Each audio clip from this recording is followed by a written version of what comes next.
Jordan B. Peterson, We Who Wrestle with God Tour. If you say the truth and nothing else, you'll have an immense adventure as a consequence.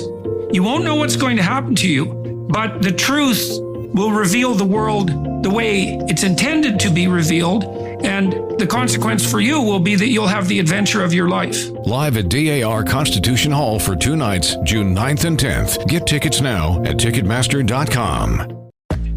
Welcome to Wisconsin in Focus. I'm Eliana Kernodle, standing in for J.D. Davidson today. The controversy surrounding Milwaukee Public Schools continued this week. Joining me to tell us more about this is the Center Square's Wisconsin contributor, Benjamin Yount. Ben, tell us what happened. This has been a slow-rolling story that picked up an incredible amount of speed.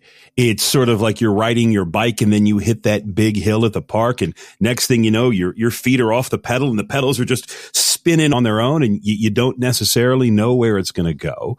This story really started to build last month when we first got word that Milwaukee Public Schools, MPS was the local vernacular, was going to lose its Head Start funding. Head Start's the federal kindergarten pre-K program that helps little kids get into school. Moms and dads have a place to send their kids. Kids start to learn a little bit.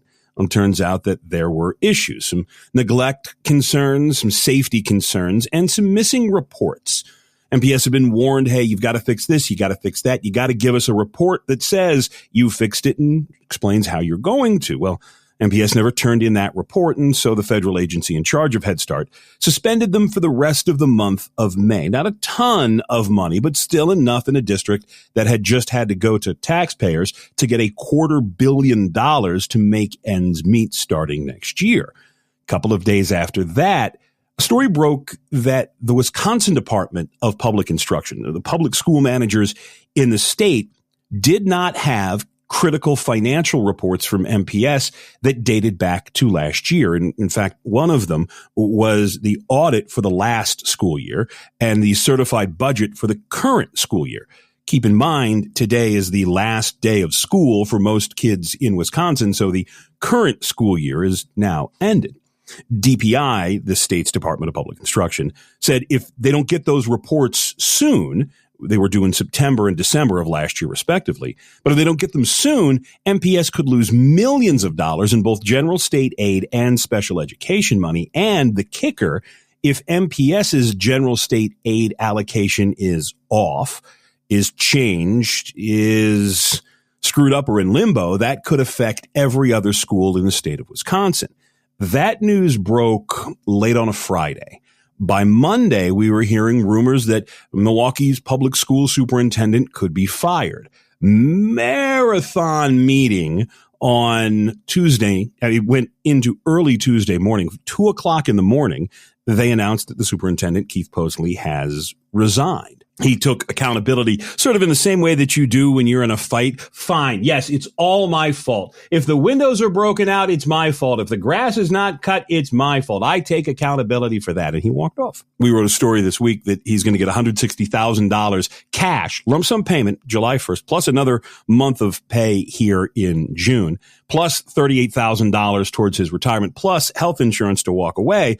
And his deal required him to sign a document that said he's not liable, he's not responsible for violating any MPS policies. The story continued to grow throughout the week.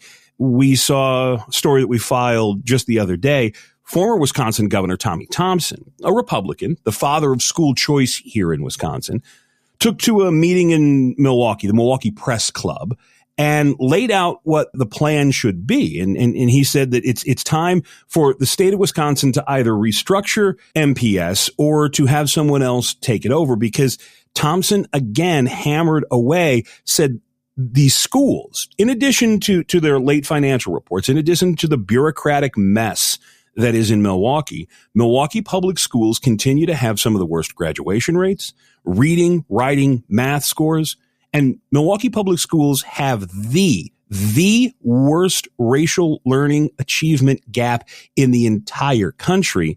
And you can hear a little bit in Thompson's voice that this really does, a former governor who tried to fix public education decades ago, it still bothers him today.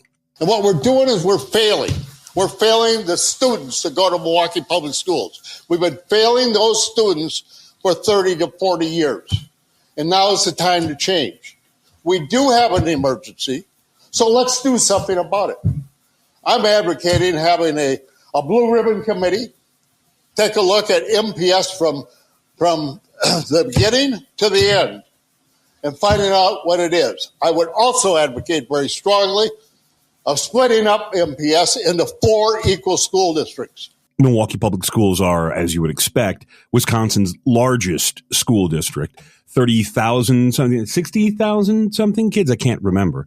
But by far the largest in the state. So splitting it into 4 parts would make it much more manageable. If not that, Thompson said the mayor of Milwaukee and the county executive, the county leader in Milwaukee, should perhaps consider taking over Milwaukee Public Schools in the day, the 24 hours since the former governor made those comments. You've now had Milwaukee's mayor come out and say, nah, we don't need to take it over. I don't think we need to split it up.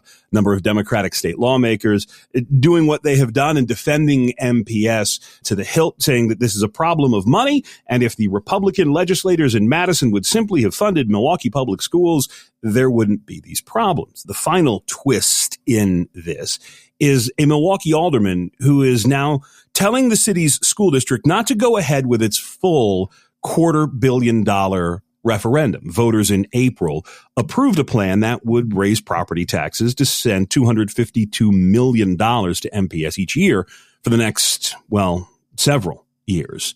And this alderman, Scott Spiker, is saying, cut that about half. Sure, you need some money for certain things, but if you were to go and hold that vote today, now that so many people in Milwaukee and southeast Wisconsin know the problems in Milwaukee Public Schools, know that there's really just no accounting for some of this money, it probably wouldn't pass and taxpayers wouldn't be on the hook. Again, I don't think anyone at Milwaukee's public school board is looking to take less money. So that's sort of been the past 4 or 5 days. Where we go from here, MPS says they're going to have to find a new permanent superintendent. The search for that will begin.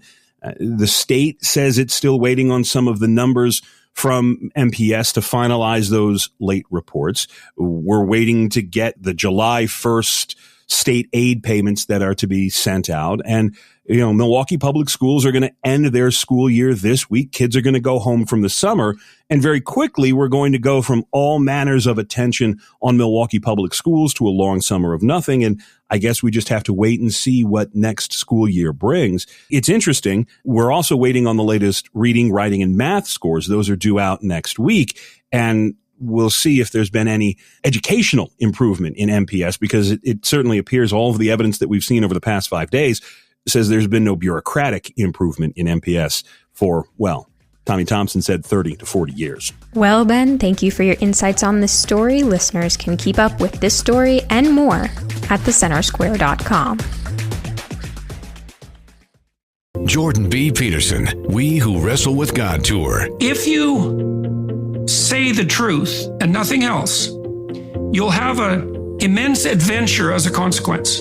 You won't know what's going to happen to you, but the truth will reveal the world the way it's intended to be revealed, and the consequence for you will be that you'll have the adventure of your life. Live at DAR Constitution Hall for 2 nights, June 9th and 10th. Get tickets now at Ticketmaster.com.